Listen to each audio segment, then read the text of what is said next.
You might recall that back during the 2016 election, Donald Trump decided to reassure the country that he was not your stereotypical Republican in one particular area. When it comes to the LGBT community, he's a real friend, he said. He said that in 2016. He said effectively the same thing, by the way, in response to the massacre at Pulse, by the way, at that time, the worst mass shooting. And despite trying to reassure the community after that horrendous act of violence, many people noted that last Friday, the anniversary of it, they decided to revoke transgender health protections, not only during Pride Month, but specifically on an important anniversary. It was just a week of let's find anniversaries to exploit for maximum cruelty, which is weird because he was a friend of the community. But while that is bad news, there is a little bit of good news this morning, and that is a recent SCOTUS decision. This morning, the court said that Title VII of the Civil Rights Act of 1964, which makes it illegal for employers to discriminate because of a person's sex, among other factors, also covers sexual orientation and transgender status. It upheld rulings from lower courts that said discrimination based on those factors was a form of sex discrimination. So we're going to have more details on this, but this is overall very important because there was a lot of reason to believe that this court would not rule in that way. And also, especially considering what we just talked about from last Friday, this potentially could in the future invalidate that rule's change as well. So, for all that they say they're going to be a friend of the LGBT community, they have been anything but. And in this case, the Justice Department was on the other side. They wanted the continued discrimination. And so, Francesca, we almost never have good news, but today is apparently good, at least in this area. Yeah. Who would have thought? This is Mike Pence and Donald Trump are, despite their best efforts and their Supreme Court Justice nominee Neil Gorsuch, they're not totally morally bankrupt. Like, it is obvious that any kind of anti-discrimination laws, especially in the workplace, should absolutely apply to LGBTQ people and trans people specifically.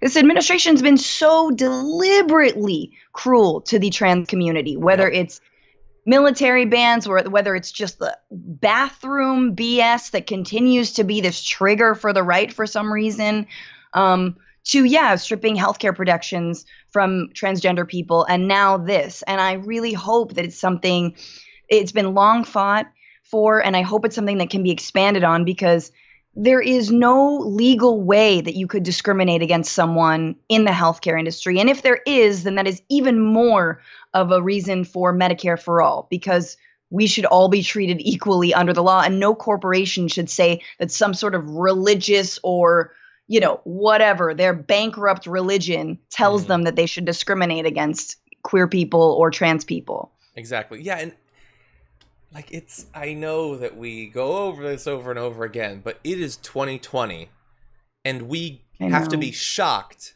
that the government's like, no, I don't think that you can just, fire someone the second you find out that they're LGBT. 2020. Like, we're supposed to be flying around in jet cars, and we're trying to get this basic level of respect. But thankfully, considering how conservative this court has gone, it is a surprise, the fact that Gorsuch, once Kennedy was gone, and Kennedy was sort of on the borderline, there was a lot of fear. And who knows how they could go in the future. And it's not like the court's all of a sudden seen the light. They had a horrendous environmental decision this morning, too, involving a pipeline. But this is good. And I don't want to get too excited, but I kind of feel like, sort of in the midst of all of these protests, one of the things that it's given me the most optimism is the strong inclusion of representation for and respect for, that this isn't just Black Lives Matter, but specifically recognition of violence against Black and brown transgender individuals as well. And I feel like if the Supreme Court isn't going to give the right everything that they want on that, and you see what's happening in the streets, I kind of feel like they lost that battle against the trans community. Like, it's still, obviously, there's a huge amount of discrimination, a huge amount of violence, but I kind of feel like things are potentially changing very fast. That we're not having those same stupid conversations constantly about bathrooms. I know that there's still going to be legal stuff, but I feel like the right might be losing in that area. Yeah, absolutely. I think it's kind of like gay marriage, right? There's a threshold that we've passed that we will not go back on.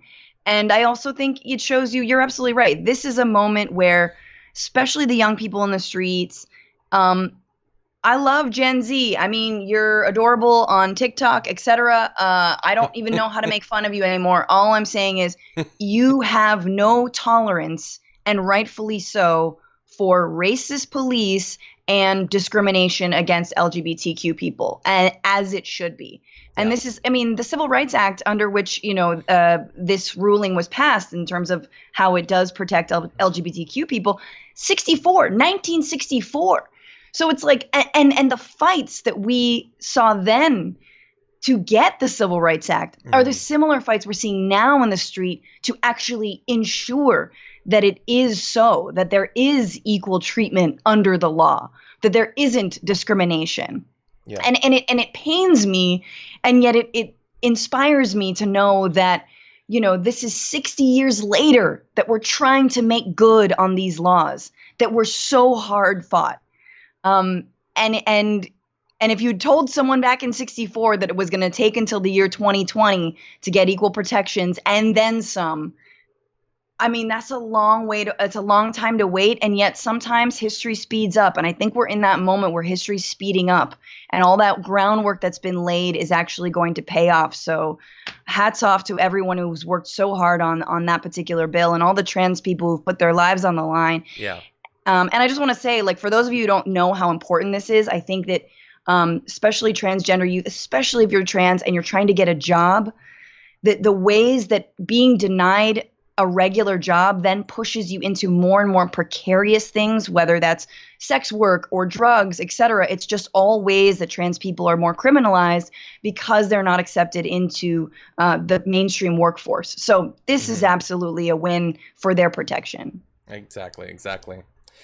I mentioned some of the other decisions. I'll just briefly say they also declined to take up a potential case where they could have ruled on qualified immunity, which theoretically could have done, at least something to help reform police. They're backing off of that.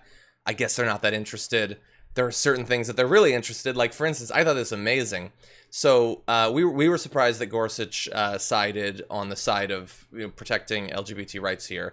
Alito and Kennedy and Kavanaugh voted against it. Not super shocking. Kavanaugh might have been drunk for all we know. But anyway, Gorsuch's opinion for the majority was 29 pages long. Alito and Kavanaugh wrote dissents together. It was 138 pages. Like, does it take 138 pages to effectively say in complicated legalese, screw gay people? That's effectively what it is. But anyway, I would love to read that. I do think it's important to follow that thread. You should read it. We should all read that, because it is some BS legalese. Yeah. That also, again, gets used in all these religious liberty laws that have been sweeping the country, probably in states for people who are watching now, that are all based on, again, just the right to discriminate because my God says you're a sin. Yeah. Kavanaugh. Susan Collins, she must be so disappointed. I mean, she thought he's really learned his lesson. He's getting better in the future. Man, Collins needs to lose. I like beer. Okay, let me ask you this. If you got to press a button and one button Trump loses, the other button McConnell and Collins loses, which do you press? I mean, you do it with your elbow and you hit both. Yeah.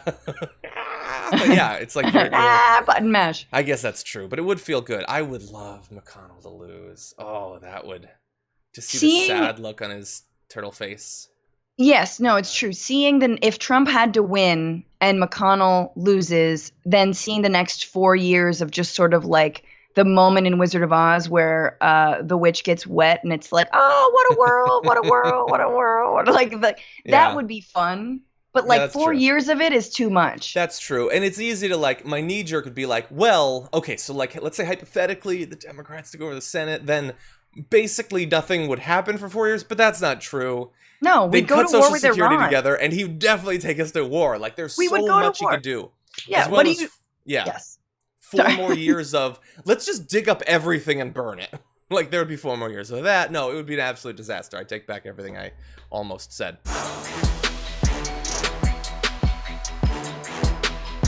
For more political news breakdowns, interviews, stories of activism, and me trying my hardest to care about the occasional big celebrity news story, subscribe to our YouTube channel at youtube.com/thedamagereport. And you can ring the bell wherever it is so you don't miss anything.